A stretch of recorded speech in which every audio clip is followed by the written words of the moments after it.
வணக்கம். Welcome to அங்கனா சமையல். இன்றைக்கி நம்ம மீதமான பொங்கலில் வடை செய்ய போகிறோம். பொங்கல் மீதமாயிடுச்சுன்னா நம்ம மீதமாயிடுச்சுன்னு கவலைப்படுவோம். ஆனால் அந்த மாதிரி இன்றைக்கி கவலைப்படாமல் அதை அப்படியே வடையாக செஞ்சிடலாம். அது ரொம்ப ரொம்ப டேஸ்ட்டாகவும் இருக்கும் அந்த வடை. வாங்க எப்படி செய்யுதுன்னு பார்க்கலாம். இந்த அளவுக்கு பொங்கல் நான் காலையில் செஞ்ச பொங்கல் எடுத்திருக்கேன். இதில் நம்ம ஒரு 2 டேபிள் ஸ்பூன் அளவுக்கு கடலை மாவை சேர்த்துக்கலாம்.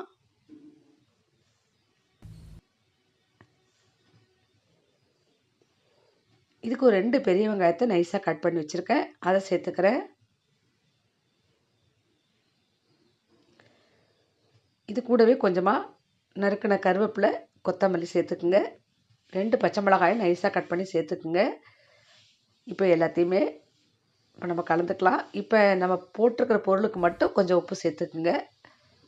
ஏன்னா பொங்கலில் ஏற்கனவே உப்பு இருக்கும். இப்போ நம்ம சேர்த்த பொருளுக்கு மட்டும் கொஞ்சமாக உப்பு சேர்த்து இப்போ இதை நல்லா பிசைஞ்சுக்கலாம். இப்போ நான் வேறு எதுவும் சேர்க்கலை.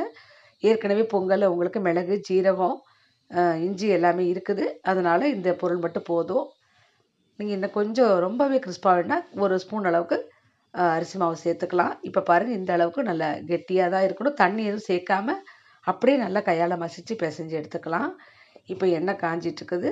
இதில் போட்டு நம்ம பொரிச்சுக்கலாம் வடையை. பாருங்கள், நல்லா போடுறதுக்கும் ஈஸியாக வரும். இந்த மாதிரி மாவு திக்காக இருக்க மாதிரி இருக்கும். அந்த பொங்கலுங்கிறதுனால உங்களுக்கு திக்காக இருக்கும். இப்போ இதை வந்து நீங்கள் வடை தட்டி போட்டுட்டு ஹை இல்லை மீடியம் இப்படி வச்சுக்கோங்க. லோ ஃப்ளேமில் மட்டும் வைக்காதீங்க. லோ ஃப்ளேமில் வச்சிங்கன்னா கொஞ்சம் சதன்னு எண்ணெய் குடிக்கும். அதனால் மீடியம், ஹை இப்படி மாற்றி மாற்றி வச்சுக்கோங்க.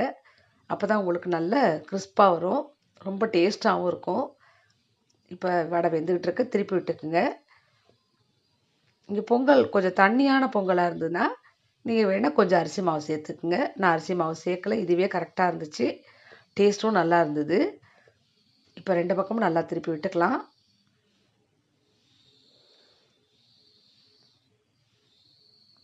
பாருங்கள், இதோட கலரே ரொம்ப நல்லா இருக்குது.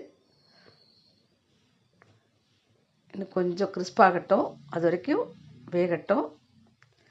இப்போ பாருங்கள், நல்லா வெந்துருச்சு, எடுத்துக்கலாம். கலர் பாருங்கள், அசல் நம்ம உளுந்து வடை மாதிரியே இருக்குது. டேஸ்ட்டும் ரொம்பவே நல்லாயிருக்கும்.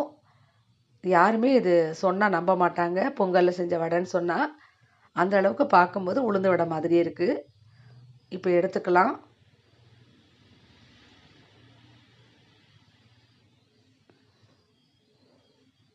இதே மாதிரி மிச்ச மாவு எல்லாமே வடை தட்டி போட்டு பொரித்து எடுத்துக்கலாம்.